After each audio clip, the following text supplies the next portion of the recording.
Julius Caesar by Andrew Kim, Class 623. Biography of Julius Caesar.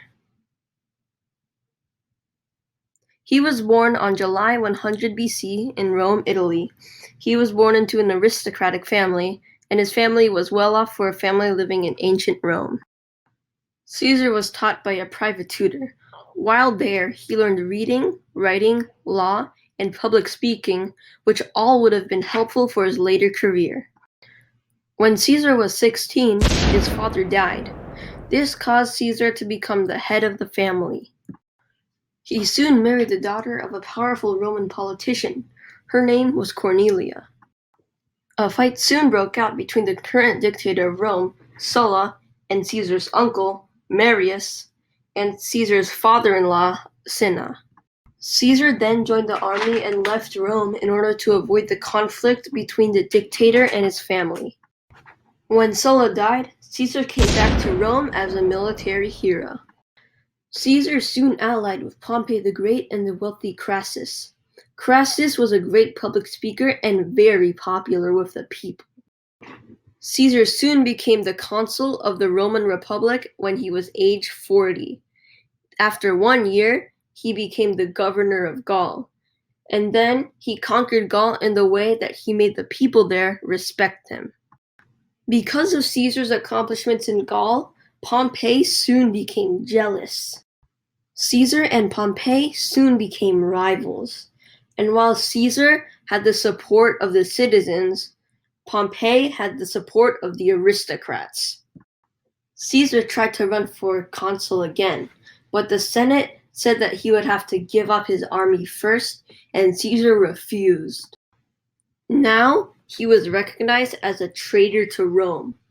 This started a civil war between Caesar and Pompey. Caesar was winning. He took control of Rome in 49 BC and spent the next 18 months chasing Pompey all the way to Egypt. When Caesar arrived in Egypt, the current pharaoh there, Ptolemy VIII, ordered Pompey to be killed and gave his head to Caesar as a gift. He returned to Rome in 46 BC and he became the dictator for life. As the dictator, he built new buildings and temples in Rome, and in order to ensure his rule, he put his own supporters in the Senate. Now he was living like a king. But some people in Rome thought that he was too powerful and they wanted to end him. So the leaders, Cassius, Brutus, along with other members, planned to assassinate him. On March 15, 44 BC, Caesar entered the Senate. There he was ganged up on by a group of men, was stabbed 23 times in the chest, and soon died. Looking back on his life, Caesar had many responsibilities. Like when his father died and he had to become the head of the family. He had to lead his family and make sure they don't die. Soon, in 69 BC, he became a military tribune, which was like a military officer. Later in the same year, he became a quaestor, which was basically someone who did someone else's financial tasks. Later, in 65 BC, Caesar was elected to become an aedile by the commoners. An aedile is someone who looks after temples and public buildings. Soon, in 63 BC, Caesar was elected to become the Pontifex Maximus, which was basically the chief priest.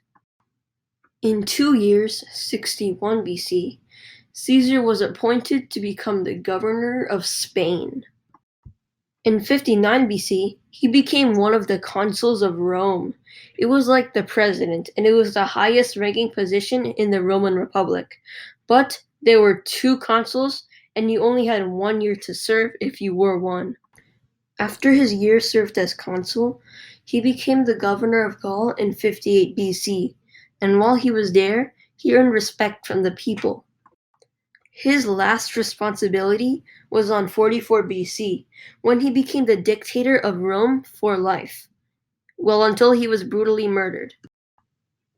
As well as his responsibilities, he also achieved many accomplishments. Before he became the dictator of Rome, he was known as a renowned military general, politician, scholar, even an orator and author. During his military days, he seized the native tribes of Gaul, even though they had a well-matched army and even superior cavalry. While he was dictator, he decided to lower the financial crisis on poor citizens, even though he was already at the top. Lastly, during his days as dictator, he made one of the most influential calendars, the Julian calendar. We even use it right before the new Gregorian calendar. When Caesar became dictator, he ended the Roman Republic and began the Roman Empire. Fun facts. When Caesar was in Egypt, he helped Cleopatra become the pharaoh and also got an heir. When Caesar was a young man, he got kidnapped by pirates. He said that he would kill them, but the pirates just laughed. But soon after, he got the last laugh. 2 years after his death, Caesar was considered a god. In conclusion, Julius Caesar was an influential man who rose the ranks all the way to the top. He had many responsibilities and had many achievements, such as creating the Julian calendar, being known as one of the greatest military commanders in all of history, and ending the Roman Republic and starting